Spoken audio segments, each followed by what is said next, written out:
ಚಿತ್ರದುರ್ಗದಲ್ಲಿ ಮಾರಿ ಕೋಣನ ಆರ್ಭಟ ಹೆಚ್ಚಾಗಿದೆ. ರೌಡಿ ಕೋಣನ ದಾಂಧಲೆಗೆ ತತ್ತರಿಸಿದ ಜನ ಮತ್ತು ರೈತರು. ಹಿರಿಯೂರು ತಾಲೂಕಿನ ಕರಿಯೋಬನಹಳ್ಳಿಯಲ್ಲಿ ನಡೆದಿರುವಂತಹ ಘಟನೆ ಇದು. ಇನ್ನು ಈ ಕೋಣನನ್ನ ಹಿಡಿಯೋದಕ್ಕೆ ರಾತ್ರಿ ಇಡೀ ಹೊಂಚು ಹಾಕಿದ್ರು ಸಿಬ್ಬಂದಿಗಳು, ಅಂದ್ರೆ ಅರಣ್ಯ ಇಲಾಖೆಯ ಸಿಬ್ಬಂದಿಗಳು.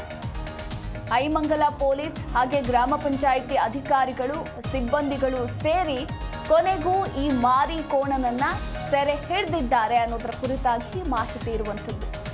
ಕೊಬ್ಬಿದ ಕೋಣಕ್ಕೆ ತಿವಿದು ಈಗ ಅದನ್ನ ಸೆರೆ ಹಿಡಿಯಲಾಗಿದೆ.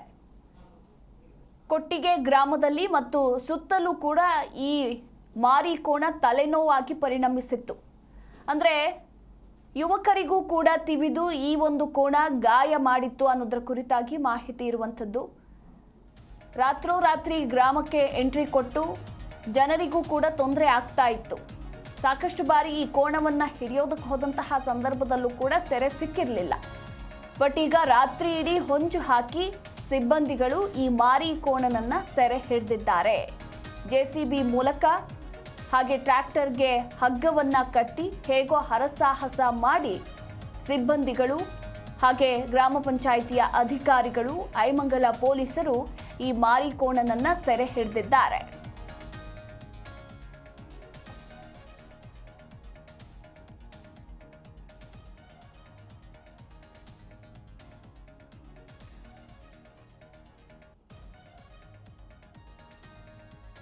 ಇನ್ನು ಸದ್ಯಕ್ಕೆ ಈಗ ಈ ಕೋಣನನ್ನ ಸೆರೆ ಹಿಡಿದು ಚಳ್ಳಕೆರೆಯ ಗೋಶಾಲೆಗೆ ರವಾನೆ ಮಾಡಲಾಗಿದೆ ಅನ್ನೋದರ ಕುರಿತಾಗಿ ಮಾಹಿತಿ ಇರುವಂಥದ್ದು.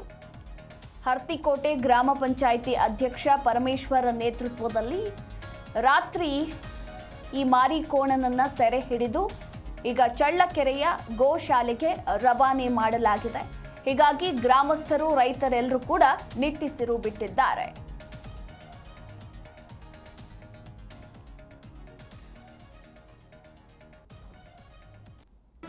ಜಿ ಕನ್ನಡ ನ್ಯೂಸ್ ಈಗ ನಿಮ್ಮ ಮನೆಯಲ್ಲೇ ನೋಡಿ. ಎಲ್ಲ ಕೇಬಲ್ಗಳಲ್ಲಿ ಈಗ ಲಭ್ಯ.